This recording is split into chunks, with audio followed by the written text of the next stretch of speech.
오늘은 국민의 안보 수준이 바로 국가의 안보 수준이라는 말씀을 한번 드리고자 합니다. 우리의 역사에는 안보 흑역사가 많습니다. 1592년 임진왜란, 그것이 끝나고 나서 30년도 안 돼서 일어난 1627년에 정묘호란, 1636년에 병자호란, 그리고 1910년 한일합방, 최근 1950년에 6.25 전쟁. 직접적인 원인은 정부와 군대의 안일과 무능입니다. 그러나 간접적이면서 근본적인 원인은 당장의 평화를 선호하는 국민들의 이기심 때문이기도 합니다. 배는 물에 빠지고 있는데 물을 보낼 생각은 하지 않고 각자 자신의 고기잡에 열중하고 있는 형국입니다. 설마 군인들이 알아서 하겠지, 어떻게 되겠지 라는 사고가 만연한 결과라고 봅니다. 각고의 노력을 통하여 그래서 안일의 유전의 인자를 바꾸지 않을 경우 동일한 안보 흑역사가 반복되리라고 생각합니다. 실제 전쟁의 승패에 대해서 국민의 의지가 중요하다는 그러한 교훈은 여러 군데서 도출되었습니다. 프러시아의 저명한 군사 이론가인 클라우세비츠는 정부, 군대, 국민 간의 삼일체, 트리니티가 전쟁 승리의 핵심이라고 말했습니다. 그런데 이 중에서 정부와 군대는 어느 정도 대비하기 때문에 결국은 국민이 얼마나 철저하게 적극적으로 전쟁에 참여하느냐가 전쟁의 승패를 결정하게 됩니다.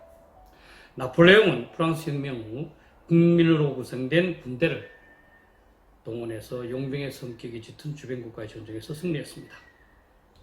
영국의 군사 역사가인 마이클 하워드는 전쟁 잊혀진 차원, forgotten dimension에 의해서 결정된다고 얘기했습니다.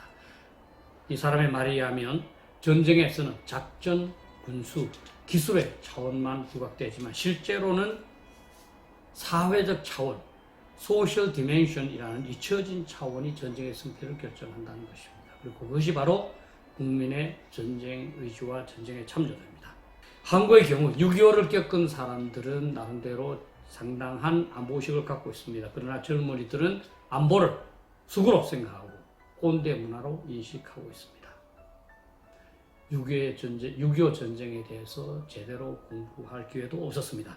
결국 현재 한국을 형성하는 30 내지 40대 젊은이들이 안보에 관심을 갖거나 걱정하지 않을 경우 한국은 이전의 안보 흑역사를 반복할 가능성이 높습니다.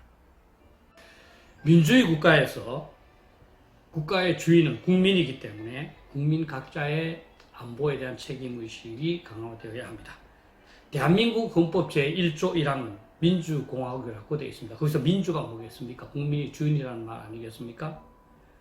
2항은 주권은 국민에게 있고 모든 권력은 국민으로부터 나온다. 최근에 이 조항은 국민의 권리를 요구하는 명부로 사용되었습니다만 권리와 명분은 동전의 양면처럼 같이 간다고 본다면 현 안보 위기에 대한 책임은 바로 그 주인인 국민이 져야 합니다. 결국 정부한테 또는 군에게 어떤 사항을 요구하기 이전에 주인으로서 국민 각자의 반성이 저는 필요하다고 봅니다.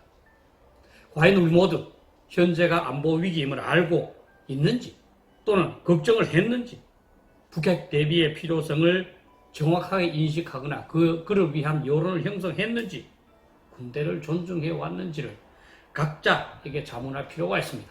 그러고 나서 가족, 지인, 친척들에게도 질문해야 할 것입니다. 특히 책임 있는 정치가 지식인 언론일수록 더욱 신랄하게 자신을 반성하고 미흡하다면 시정해 나가야 된다고 봅니다. 우리 국민 모두가 안보에 관한 주인의식, 책임의식을 가지지 않는 한 우리의 안보 수준은 향상되기가 어렵다고 봅니다.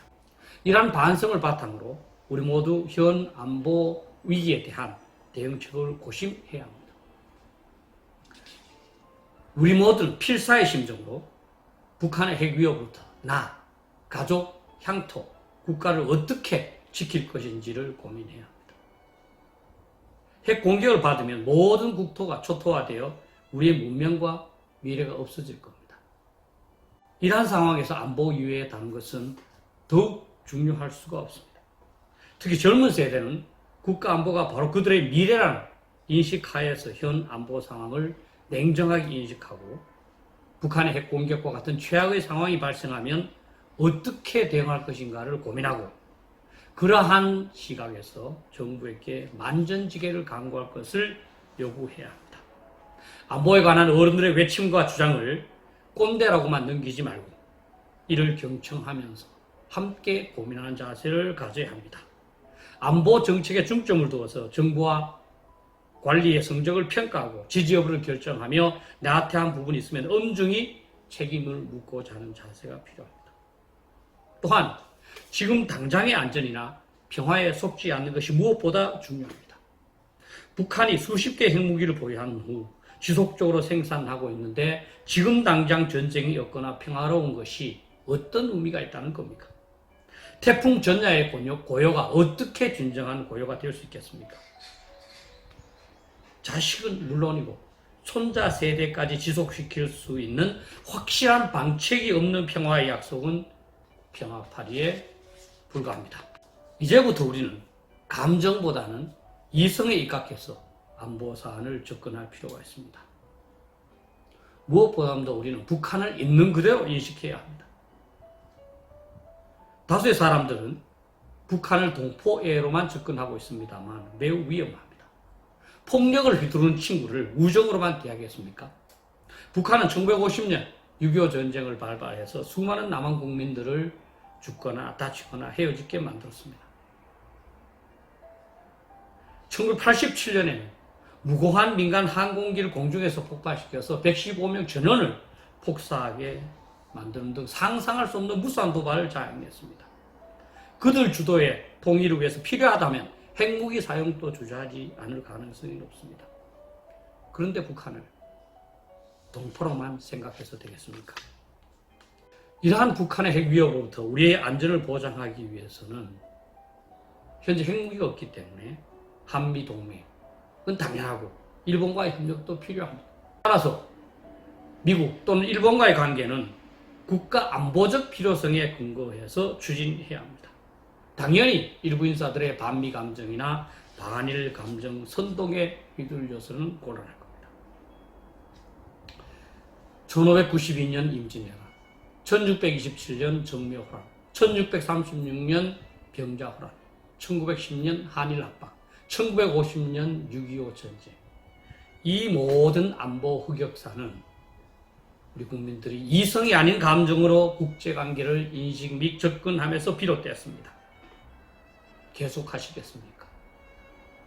현재의 상황이 한말의 상황과 유사하다는 진단을 하는 사람이 아주 많습니다. 제발 젊은이들께서 건전한 이성에 근거해서 현 상황을 진단하고 정부로 하여금 이성적인 정책을 펼치도록 요구해 주시기 바랍니다. 우리도 모르게 과거 무수했던 안보 흑역사 때 겪었던 길을 그대로 가고 있습니다. 현 세대의 안보 실수는 바로 여러분들 30 내지 40대의 미래를 없애는 일입니다. 여러분들께서 현 안보 지도층에게 안보를 철저히 보장하도록 그를 위한 확고한 대비 태세를 강구하도록 요구하는 것이 바로 여러분들의 미래를 보장하는 일입니다. 우리는 지금까지 좋지 않은 역사를 겪고 왔습니다.